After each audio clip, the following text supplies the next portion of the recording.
ভাত আছে, তরকারি নেই, সব শেষ। তাড়াতাড়ি ডিভোর্সের কথা বলে আপনি আপনাদের বাড়িতে গিয়ে খান। সামিন আলোর দিকে তাকিয়ে বলে, তো তরকারি শেষ হয়েছে তো কি হয়েছে, একটা ডিম ভেজে দাও। এতটুকু সাংসারিক বুদ্ধি নেই? আমি এখন আপনার জন্য ডিম ভাজবো? হ্যাঁ, কেন? কোন দুঃখে? আমি তোমাকে আমাদের বাড়িতে ভালো ভালো খাইয়েছি, সেটা শোধ দাও। যাও একটা ডিম ভেজে আনো। আলো সামিনের দিকে কিছুক্ষণ তাকিয়ে থেকে বিরক্ত ভঙ্গিতে বলে, যাচ্ছি, চুপচাপ খেয়ে আসল কথা বলে বিদায় হবেন। সামিন দাঁড়িয়ে থাকে। আলো রান্নাঘরে চলে যায়। গরম তেলে ডিমটা ছেড়ে দিতেই তা শব্দ করে ফুলে ফেপে ওঠে। আলো একদৃষ্টিতে সেদিকে তাকিয়ে আছে। ইচ্ছে করছিল ডিমের মধ্যে এক থাবা লবণ ঢেলে দিতে, কিন্তু নিজের বাড়িতে আসা কোনো অভুক্তকে এভাবে নাজেহাল করতে আলোর বিবেকে বাধা দিয়েছে। ডিম ভাজা হয়ে গেলে টেবিলে একটা প্লেটে ভাত বেড়ে বসার ঘরের দিকে যায়। সামনের দিকে না তাকিয়ে গম্ভীর কণ্ঠে বলে, খেতে আসুন। সামিন উঠে দাঁড়ায়। আলোর পিছু পিছু তাদের ডাইনিং রুমের দিকে যায়। নিচু স্বরে আলোকে বলে, শাড়ি পরেছো কেন? তুমি জানতে আমি আসবো? আলো দাঁড়িয়ে পড়ে। সামিনের দিকে এক পলক তাকিয়ে খাবার টেবিলের দিকে তর্জনী আঙ্গুল তাক করে বলে, চুপচাপ খেতে বসুন। সামিন কোনো কথা না বলে চেয়ার টেনে বসে পড়ে। আলো চলে যেতে নিলে সামিন নরম গলায় বলে, যেও না প্লিজ, আমি একা একা খেতে পারি না।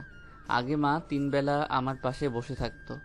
আমি যখন খেতাম, মা মারা যাওয়ার পরে ঈশিতা অথবা ঋতু কেউ না কেউ থাকতো।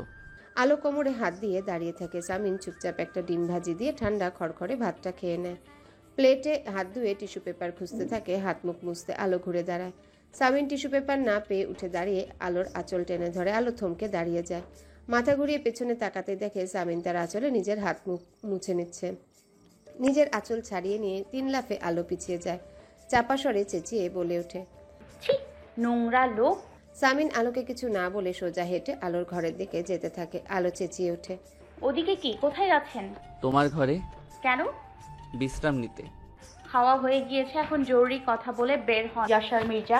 সামিন হাঁটতে থাকে। আলো পিছু পিছু যেতে যেতে বলে, বাড়াবাড়ি করছেন, লোক ডাকবো? ডাকো। সামিন সোজা আলোর ঘরে ঢুকে। আলো বলে ওঠে, আপনি কিভাবে জানলেন এটা আমার ঘর? সামিন গম্ভীর কণ্ঠে বলে, আমি গন্ধ শুকে বলতে পারি কোনটা কার ঘর। এই ঘর থেকে তোমার ইগো, আত্মসম্মান, রাগ, ঘৃণার তীব্র গন্ধ আসছিল, তাই বুঝে গেলাম। সামিনের সামনে গিয়ে দাঁড়ায় আলো। তারপর সামিনকে ঠেলতে ঠেলতে ঘরের দরজার কাছে নিয়ে যায় আলো। বের হন, এক্ষুনি বের হন বলছি। যা বলার বাসর ঘরে বসে বলবেন। সামিন বাঁকা হাসে। তারপর খানিক বাদে কাচুমাচু মুখ করে বলে, বৃষ্টি পড়ছে বাইরে, আলো দেখছো না তুমি? এভাবে বের করে দেবে বাড়ি থেকে এত রাতে? আমি গাড়ি আনিনি সাথে। আলো সামিনের চোখে চোখ রেখে বলে, ডিভোর্সের কথা বলুন। ও হ্যাঁ, আসল কথা বলতেই ভুলে গিয়েছি। 2 সপ্তাহ দেরি হবে। কেন দেরি হবে কেন? তা তো আমি জানি না। 3 জন উকিলের কাছে গিয়েছিলাম, 3 জনই একই কথা বলছে। এটা একটা লম্বা প্রসেস। আলো দাঁত কিরমির করে বলে, আমি অশিক্ষিত? আমাকে মূর্খ মেয়ে মনে হয়? এসব সম্পর্কে আমার কিছুটা হলেও ধারণা আছে। আপনি মিথ্যে কথা বলছেন। এত মাথা ঘামাচ্ছ কেন ডিভোর্স নিয়ে? এই বিয়েটাই তো তুই মানো না। সেখানে ডিভোর্স হলো কি হলো না, তাতে কি যায় আসে? যাতে আপনি কখনো ঝামেলা না করেন সে বিষয়টা নিয়ে। আলো তেজি কণ্ঠে বলে, ঠিক আছে, তাহলে তুমি গিয়ে কথা বলো উকিলের সাথে। ঠান্ডা গলায় জবাব দেয় সামিন। আলো সামিনের কথায় কিছুটা আশ্বস্ত হয়, সেটাই ভালো হবে। কাল সে যাবে উকিলের কাছে। সামিন ঘরের এদিক ওদিক তাকায়। আলো বলে, কি দেখছেন? সামিন মনে মনে বলে, আমার বাচ্চাদের নানার বাড়িটা সুন্দর। মুখে বলে, ঘুমাবো আমি, প্রমিস। কাল সূর্য ওঠার আগে চলে যাব, পাক্কা? প্লিজ এত রাতে বের করে দিও না, একটু দয়া করো। আলো সামিনের দিকে কিছুক্ষণ তাকিয়ে থেকে বলে, ঠিক আছে, আপনি ঘুমান। কথাটা বলে আলো ঘর থেকে বের হয়ে যেতে নেয়। সামিন আলোর হাত টেনে ধরে বলে, কোথায় যাচ্ছ? আলো তার হাতের দিকে তাকিয়ে গম্ভীর কণ্ঠে বলে, আমার দাদির ঘরে। সামিন আলোর হাত ছেড়ে দিয়ে দরজা লাগিয়ে দিয়ে বলে, এই গভীর রাতে একটা বৃদ্ধা মানুষকে বিরক্ত করা ঠিক আলো? তুমি এখানেই থাকো। এক বিছানায় আপনার সাথে? খুব শখ, তাই না?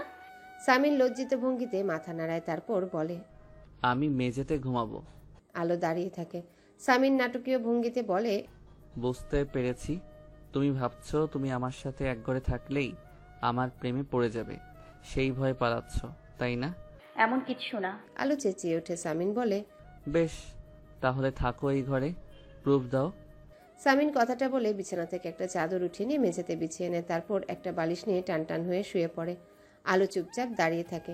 কিছুক্ষণ পর সামিন আলোর দিকে তাকিয়ে বলে, এই বৃষ্টির মধ্যে আমাকে বের করে দিলে নির্ঘাত মারা পড়তাম আমি। ভালোই হতো, আমি বেঁচে যেতাম। সামিন আলোর দিকে চুপচাপ তাকিয়ে থাকে, তারপর বলে ওঠে, বেঁচে যাওয়ার চান্স কিন্তু সামনে আছে আছিয়া। বললাম না আমার জন্য তুমি নীলনদ।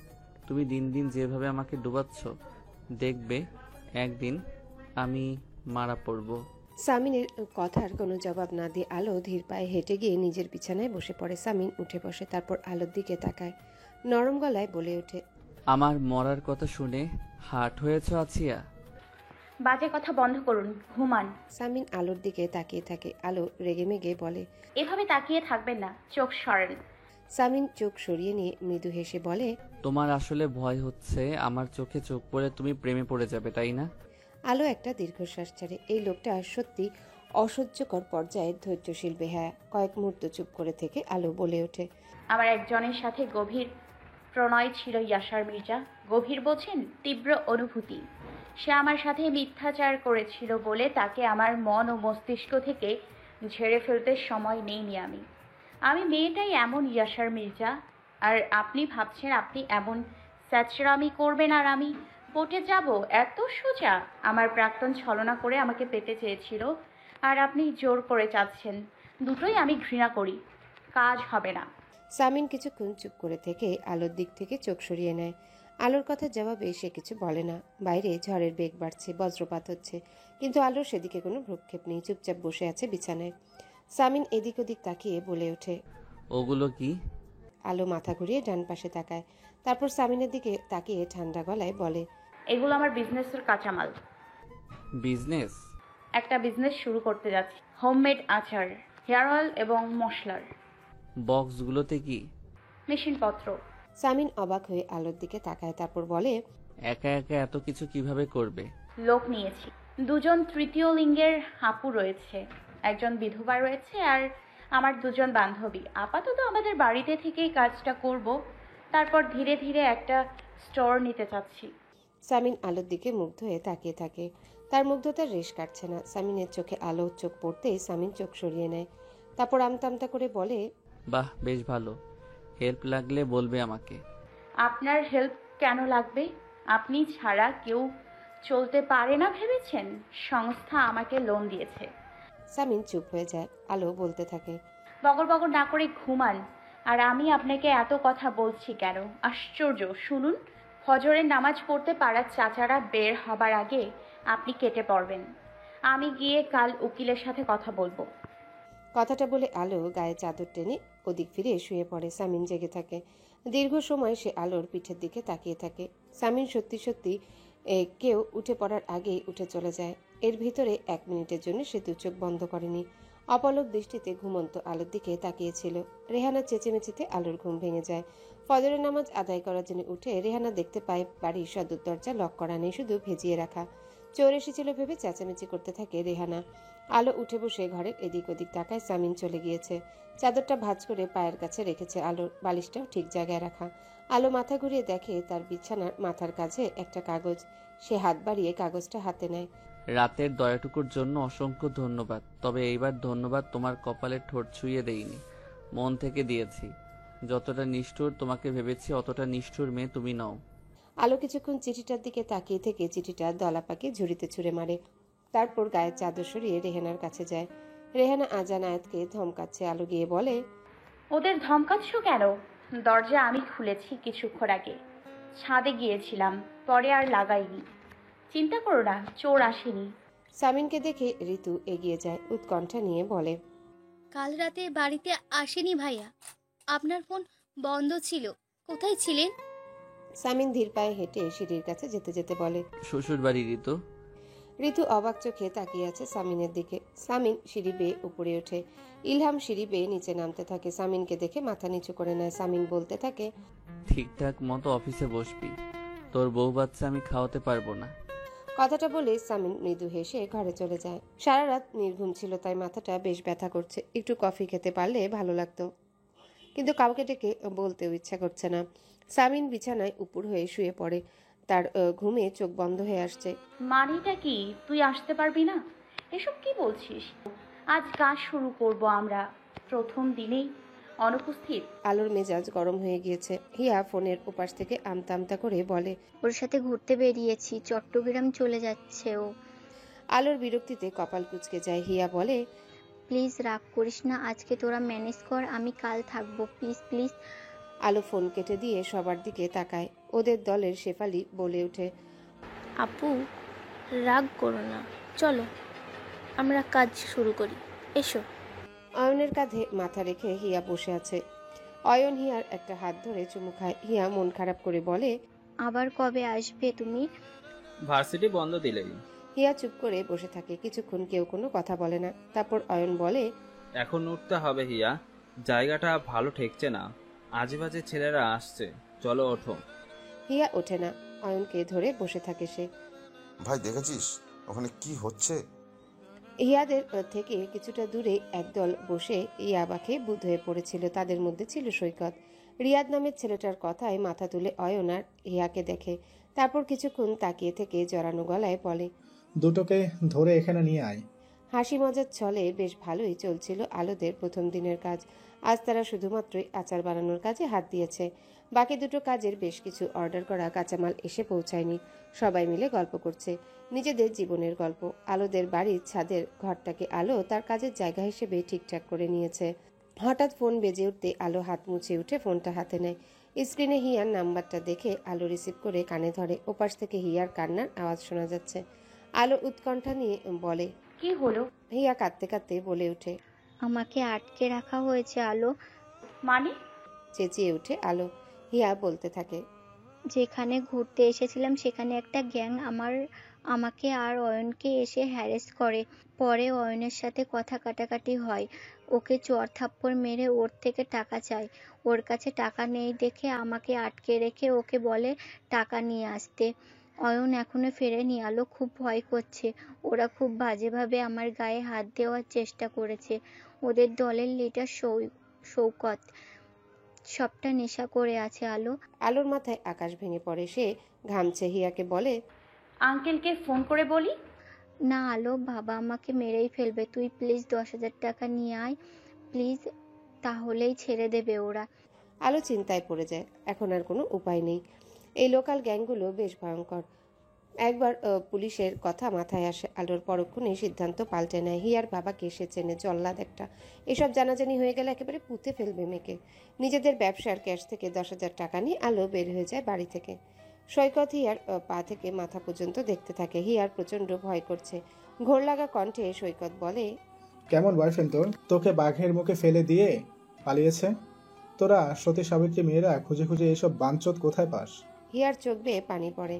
অয়নের থেকে এটা আশা করেনি সে। কষ্টে বুকটা ফেটে যাচ্ছে। রিয়াদ সৈকতকে বলে, সত্যি কাকে বলছিস? সত্যি হলে কেউ বয়ফ্রেন্ড নিয়ে ঝোপে ঢোকে? চল এটাকে খেয়ে ছেড়ে দেই। হিয়া আতকে উঠে ঝরঝর করে কেঁদে দেয়। সৈকত রিয়াদকে বলে, না, আমার ওর বান্ধবীটাকে লাগবে। সেদিন আমাকে জুতো পিটা করেছিল। আজ আসুক, কত ধানে কত চাল দেখিয়ে দিব। আপনার কাছে শুধু রিকোয়েস্ট থাকবে, এসব কথা ঘুণাক্ষরেও যেন অদ্রিতা আলো জানতে না পারে। প্রত্যেক মাসে লোনের টাকা পরিশোধ করতে এলে চুপচাপ নিয়ে নেবেন, তারপর আমার অ্যাকাউন্টে পাঠিয়ে দেবেন। বিদুষী কল্যাণ সমিতির ম্যানেজিং ডিরেক্টর অতীশ পালের দিকে তাকিয়ে সামিন গম্ভীর কণ্ঠে বলে। অতীশ পাল মাথা নাড়িয়ে বলে, অবশ্যই অবশ্যই বুঝতে পেরেছি আমি, আপনি চিন্তা করবেন না। সামিন উঠে দাঁড়ায়। তার আজ কিছু জরুরি কাজ রয়েছে উকিলের কাছে, তাকে সেখানে যেতে হবে এখন। হিয়া। আলোর কণ্ঠস্বর শুনে হিয়া দেহে প্রাণ ফিরে পায়। দৌড়ে গিয়ে আলোকে জড়িয়ে ধরে। আলো হিয়াকে সরিয়ে দিয়ে সৈকতের দিকে তাকায়। সিগারেটের ধোঁয়া উড়াচ্ছে সে বসে বসে। আলো এগিয়ে এসে ভদ্র ভাষায় বলার চেষ্টা করে, তোদের টাকা এনেছি, এখন ওকে ছাড়। সৈকত গা ছাড়া ভঙ্গিতে বলে, টাকা দিয়ে আগে। আলো পার্স ব্যাগ থেকে টাকাটা বের করে সৈকতের দিকে এগিয়ে দেয়। সৈকত টাকাটা গুনে নিয়ে হিয়ার দিকে তাকিয়ে বলে, তুই যা, তোর বান্ধবী আমাদের কাছে থাকুক। আলো তাতে দাঁত চেপে বলে, মানে? সৈকত হাসে বলে, আমার ভাইয়া আসুক, মানেটা পরে বোঝাবো। এমন সময় অয়ন এসে পড়ে সেখানে। হিয়া রেগে মেগে বলে ওঠে, দেরি করছিলে কেন? টাকাটা ম্যানেজ করতে দেরি হয়েছে। সামান্য 10,000 টাকা ম্যানেজ করতে 14 বছর লাগে, ইডিয়েট। সৈকত হেসে ওঠে। অয়নের দিকে তাকিয়ে বলে, দে টাকাটা দে। অয়ন টাকাটা দিয়ে দেয়। তারপর সৈকতের দিকে তাকিয়ে বলে, এখন আমাদের যেতে দিন। সৈকত আর একটা সিগারেট ধরিয়ে বলে। তোরা যা, আলো এখানে থাকবে। অয়ন ঘাবড়ে যায়। আলো কটমট দৃষ্টি দিয়ে তাকিয়ে আছে সৈকতের দিকে। সৈকত বলে, চোখ নাম, আমার ভাইয়া আসছে, সেদিনের মারের জবাব আজ তোকে দেব। অয়ন আর হিয়া আলোকে ছেড়ে যায় না, তারাও বসে আছে। কিছু সময় পর সেখানে সাগরের গাড়ি থামে। সৈকত এগিয়ে যায়, চোখ থেকে সানগ্লাস খুলে ফেলে। সাগর বলে, কি হয়েছে এখানে? স্বামীনের বউটাকে বাগে পেয়েছি, আজ এমন শিক্ষা দিব ও পা ধরবে আমাদের, সেটা স্বামীনকে ভিডিও করে পাঠিয়ে দেব। সৈকতের মুখে আলোর কথা শুনে সাগর আলোর দিকে তাকায়, তারপর পা থেকে মাথা পর্যন্ত আলোকে খুঁটিয়ে খুঁটিয়ে দেখে। সাগরের দৃষ্টি দেখে আলো নিজের ওড়না ঠিক করে নেয়। আলোকে দেখে সাগর একটা পৈশাচিক হাসি দেয়। না, সামিনের টেস্ট বরাবরই বেশ ভালো, সত্যি ভীষণ সুন্দরী। সৈকত বলে, সেদিন কি মারটাই না মেরেছে আমাকে। সাগর সৈকতের দিকে তাকিয়ে বলে, নেশা করছিস তুই? আচ্ছা এখন শোন, যেটা চাইছিস সেটা ভুলেও করবি না। সামিন জিন্দা কবর দিয়ে দেবে, আমি ওকে চিনি। ওদের ছেড়ে দে, প্রতিশোধ পরে নেওয়া যাবে। না, আজ একটা হেনস্থা করবে তুমি। আমার ভাইয়া এত ভীতু জানতাম না। তারপর আলোর দিকে তাকিয়ে বলে, তুই এখন আমার আর আমার ভাইয়ার পা ধরবি, নাকে খত দিবি, তারপর তোদের ছাড়বো। আর যদি এসব কিছু না করি? তাহলে তোর বান্ধবী আর বান্ধবীর বয়ফ্রেন্ড চুম্মাচাটির ভিডিও ইন্টারনেটে ছেড়ে দেবো। আলোর মুখটা শুকনো হয়ে যায়। হিয়া কাঁদতে শুরু করে। অয়ন ভীত চোখে তাকিয়ে আছে সৈকতের দিকে। সাগর সৈকতের হাত টেনে নিয়ে ওপাশে নিয়ে যায়, ধমকের সুরে বলে, মাথা ঠান্ডা কর, ও সামিন যে সে কেউ না। কি করব? ওর বউকে এমনি এমনি ছেড়ে দেবো? তুমি ওর থেকে প্রতিশোধ চাও না? চাই, এমন ভাবে না, এইভাবে ভেসে যাব, সময় আসুক। তারপর নিজের ফোনটা বের করে সাগর বলতে থাকে, যা হয়েছে এই পর্যন্ত, আজ শুধু স্বামীকে একটু ভয় দেখা হয়। ওর বউকে কিছু করিস না, ঠিক আছে? সৈকত চুপ করে থাকে। সাগর আলোর দিকে আরো একবার তাকিয়ে সামিনের নাম্বারে ফোন লাগায়। ওপাশ থেকে সামিন ফোনটা রিসিভ করতে সাগর বলে ওঠে, সামিন, ইয়া স্যার। ফোন দিয়েছিস কেন আমাকে? তোর একটা জিনিস আমার কাছে, এসে নিয়ে যাবি না? মানে কি বলতে চাইছিস? তোর বউ আমার কাছে এসেছে, নিয়ে যা এসে। মুখ সামলে কথা বল। বিশ্বাস হয় না? শোন তোর বউয়ের গলা, একটা চমৎকার দিল আছে দেখলাম, তুই তো ভালো করে জানিস সে কথায়। সামিন উঠে দাঁড়িয়ে যায়। সাগর বলতে থাকে, আধা ঘন্টার মধ্যে দিঘির পাড়ে এসে নিয়ে যা, নয়তো উল্টা পাল্টা কিছু হয়ে গেলে আমার দোষ দিবি না। আর হ্যাঁ, টুটা সাউন্ড করবি না কেন। ফোন কেটে দিয়ে সামিন পার্টি অফিস থেকে বেরিয়ে সোজা গাড়িতে উঠে গাড়ি স্টার্ট দেয়। তার মাথা কাজ করছে না। আলো থাবা মেরে সৈকতের ফোনটা নিয়ে হিয়ার ভিডিওটা ডিলিট করতে চেষ্টা করে। সৈকত ফোনটা নিয়ে নিতে যায়। সাগর আলোকে দেখতে থাকে। সামিনের বউ একেবারে সামিনের মতোই খ্যাপা খ্যাপা মেয়েরা সাগরকে বরাবরই মুগ্ধ করে। সৈকত চেঁচিয়ে ওঠে, তোর বিষ কমবে না, তাই না? রিয়াদ এসে পেছন থেকে আলোকে ধরে হাত থেকে ফোন নিয়ে নেয়। রিয়াদের স্পর্শ পেয়ে আলো প্রচণ্ড ক্ষেপে গিয়ে ঘুরে রিয়াদের তলপেটের খানিকটা নিচে লাথি বসিয়ে দেয়। বিকট চিৎকার করে রিয়াদ বসে পড়ে, তারপর গোঙাতে থাকে। সাগর হতবাক হয়ে তাকিয়ে আছে আলোর দিকে। সৈকত বলে, দেখেছো ভাইয়া, তেজ দেখছো? আলো সৈকতের দিকে তাকিয়ে বলে, ফোন দে কুত্তা। আগে তোর স্বামী আসুক। আলোর দিকে তাকিয়ে সাগর ঠান্ডা গলায় বলে, 30 মিনিটের রাস্তা 10 মিনিটে পার করেছে। দিঘির পাড়ে গাড়ি থামিয়ে দ্রুত পায়ে সামিন এগিয়ে যায়। সে তার নার্ভ ঠান্ডা রাখার চেষ্টা করছে। সাগর সামিনকে দেখে একটা পৈশাচিক হাসি দেয়। সামিন এগিয়ে গিয়ে দাঁতে দাঁত চেপে বলে, মরতে চাস তুই? মরার শখ হয়েছে আমার হাতে? তাহলে বল, এখানেই গেড়ে দিয়ে যাই। সাগর সামিনের কানের কাছে মুখ নিয়ে বলে, তোর বউ একটা জিনিস, ওকে তুই সামলাস কিভাবে? দারুণ, আমি ইমপ্রেস। সামিন হাত মুষ্টিবদ্ধ করে ফেলে। সাগর জোরে বলে, আচ্ছা শোন, মাইন্ড করিস না, বাবের প্রশংসা করলাম, নিয়ে যা। সামিন আলোর দিকে তাকায়। আলো তার দিকে তাকিয়ে আছে। সৈকত, হিয়া এবং অয়নকে বলে, তোরা কেটে পড়। হিয়া কেঁদে দিয়ে বলে, ভিডিওটা। সামিন সৈকতের দিকে তাকিয়ে বলে, কোন ভিডিও? কিসের ভিডিও? তোর বউয়ের বান্ধবী আর তার বয়ফ্রেন্ড এখানে অনৈতিক কাজ করছিল, তার ভিডিও। তোর বউ এসেছিল টাকা দিয়ে তাদের ছাড়িয়ে নিতে। সামিন আলোর দিকে কটমট দৃষ্টি দিয়ে এক পলক তাকায়, তারপর সাগরের দিকে তাকিয়ে বলে, ওদের টাকা ওদের ফেরত দে। সাগর সৈকতকে ইশারা করতে সৈকত টাকাগুলো দিয়ে দেয়। সামিন ঠান্ডা গলায় বলে, ভালোই ভালোই ভিডিওটা ডিলিট কর এক্ষুনি। ওই মেয়েটার কাছে দে ফোন। সৈকত হিয়ার হাতে ফোন তুলে দেয়। হিয়া দ্রুত ভিডিওটা ডিলিট করে চোখের পানি মুছে। সাগর বলে, তুই আমাকে যতটা খারাপ ভাবছিস সামিন, আমি অতটা খারাপ না, বুঝলি? ভাবিকে অনেক সম্মান দিয়ে কথা বলছি, জিজ্ঞেস কর তো বউকে। সামিন সাগরের সাথে কোনো কথা না বলে ঠান্ডা গলায় আলোকে বলে, তোমরা 3 জন গাড়িতে ওঠো। আমরা যেতে পারবো। আমি বলছি গাড়িতে ওঠো, বেয়াদব মেয়ে। বিকট শব্দে চেঁচিয়ে ওঠে সামিন। তার চিৎকারে যেন সবার কানে তালা লেগে গেল। হিয়া অয়ন ভয় পেয়ে গাড়ির দিকে এগিয়ে যায়। আলো ঠায় দাঁড়িয়ে থাকে। সামিন সাগরের দিকে তাকিয়ে বলে, হ্যালো বন্ধুরা, পরবর্তী পার্ট খুব তাড়াতাড়ি আসবে, তো সবাই অপেক্ষায় থাকো। আর চ্যানেলটি যারা এখনো সাবস্ক্রাইব করোনি তারা পরবর্তী পার্ট দেখার জন্য চ্যানেলটি সাবস্ক্রাইব করে রেখো। ধন্যবাদ সবাইকে, আমাদের সাথেই থেকো।